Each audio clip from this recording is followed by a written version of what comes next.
اعوذ باللہ السمیع العلیم من الشیطان الرجیم بسم اللہ الرحمن الرحیم۔ حدیث مبارکہ قال رسول اللہ صلی اللہ علیہ وسلم، رسول اللہ صلی اللہ علیہ وآلہ وسلم نے فرمایا، یوتا بالرجل یوم القیامت فیلقی فی النار، قیامت کے دن ایک شخص کو لا کر جہنم میں ڈال دیا جائے گا۔ فتندلق اقطاب بطنہ، اس کی آنتیں باہر نکل آئیں گی۔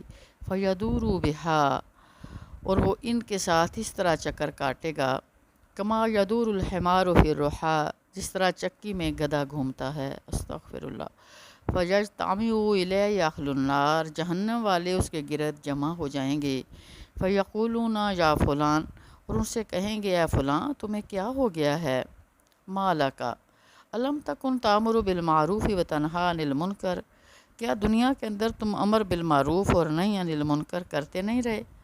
وہ جواب دے گا، کیوں نہیں؟ فیقول بلا، کیوں نہیں؟ کنت آمر بالمعروف، میں خود نیکی کرتا تھا، نیکی کا حکم دیتا تھا، ولا آتی ہے، اور خود نیکی نہیں کرتا تھا، وانہا عن المنکر، میں بدی سے روکتا تھا اور خود اس کا مرتکب ہو جاتا تھا۔ استغفر اللہ۔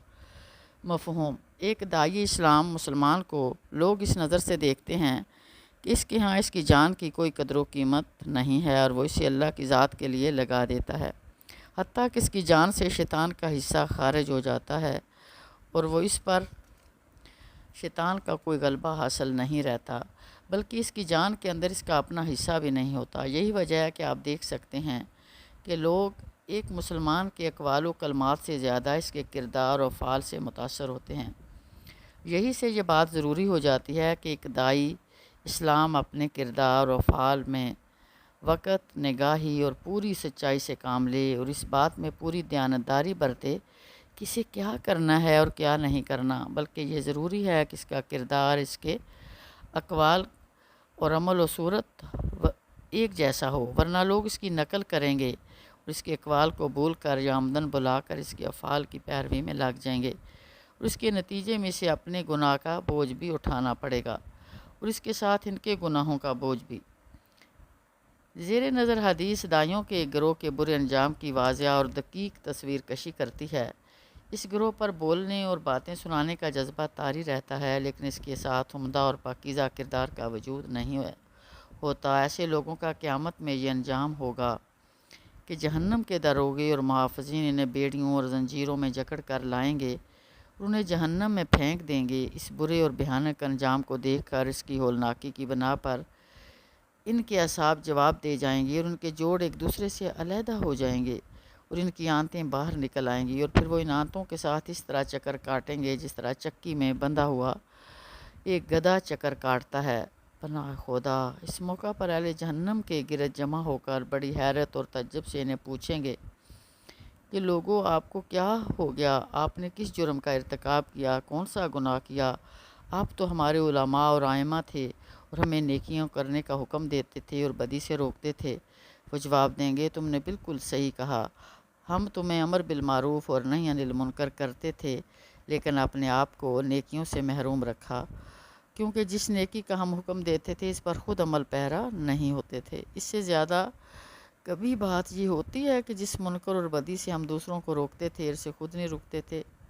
اس طرح تمام خلائق کے سامنے ان کی رسوائی ہوگی اور اس بات کی انہیں سزا ملے گی، اللہ کے منہج اور اس کے دین کی انہوں نے بے حرمتی کی اور اسے کھلونا بنا لیا، اور یہ کردار اختیار کرنے میں انہیں نہ کسی ادب کا احساس تھا اور نہ کسی حیا کا۔ فرمان لاہی ہے، یا ایھا الذین آمنوا لما تقولون ما لا تفعلون، سورہ صف آیت نمبر 2 اور 3۔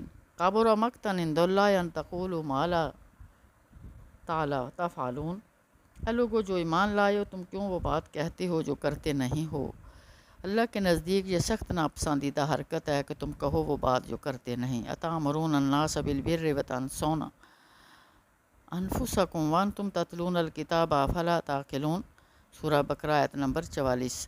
تم دوسروں کو تو نیکی کا راستہ اختیار کرنے کے لیے کہتی ہو، مگر اپنے آپ کو بھول جاتی ہو، حالانکہ تم کتاب کی تلاوت کرتی ہو۔ کیا تم عقل سے بالکل ہی کام نہیں لیتے؟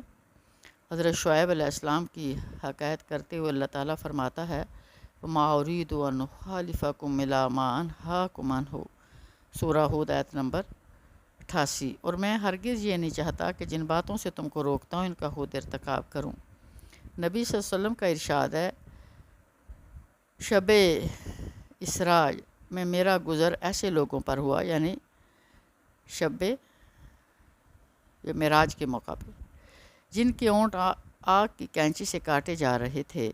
میں نے پوچھا کہ یہ کون لوگ ہیں؟ فرشتوں نے بتایا کہ آپ کی امت کے وہ دنیا دار خطیب ہیں جو لوگوں کو نیکی کا حکم دیتے تھے اور اپنے آپ کو بھول جاتے تھے، حالانکہ وہ کتاب اللہ کی تلاوت کرتے تھے۔ کیا وہ اس بات کو سمجھتے نہیں تھے؟ ایک روایت میں ہے کہ جنت کے کچھ لوگ جہنم کے کچھ لوگوں کو بلندی سے دیکھ کر پوچھیں گے کیا تم لوگ کس وجہ سے آگ میں گرے؟ خدا کی قسم ہم تو تم سے دین سیکھ کر جنت میں داخل ہوئے۔ وہ جواب دیں گے کہ ہم لوگ جو کہتے تھے وہ کرتے نہیں تھے۔ استغفر اللہ۔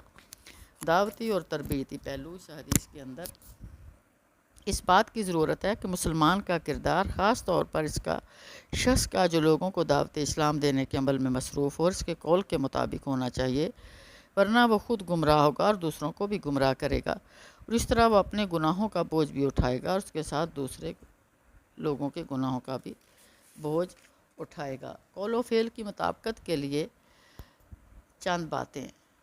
الف، اس عقاب اور سزا کو اپنے ذہن میں رکھیے اور آخرت میں اس کی منتظر ہوگی، اس طرح کہ جس طرح حدیث میں بیان آیا ہے وہ تمام مخلوق کے سامنے اپنی رسوائی اور اپنی پردہ دری کا بھی یاد رکھے۔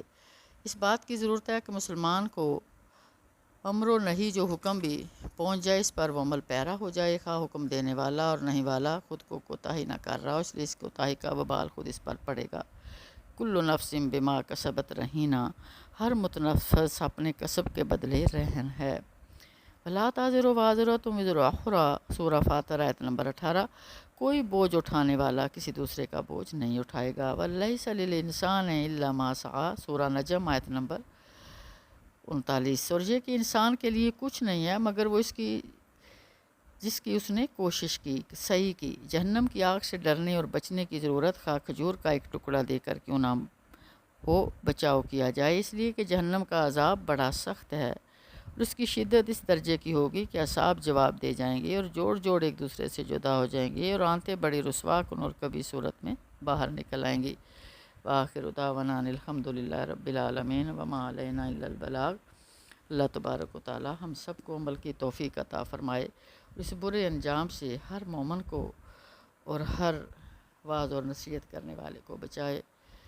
دعاؤں میں یاد رکھنا، آمین۔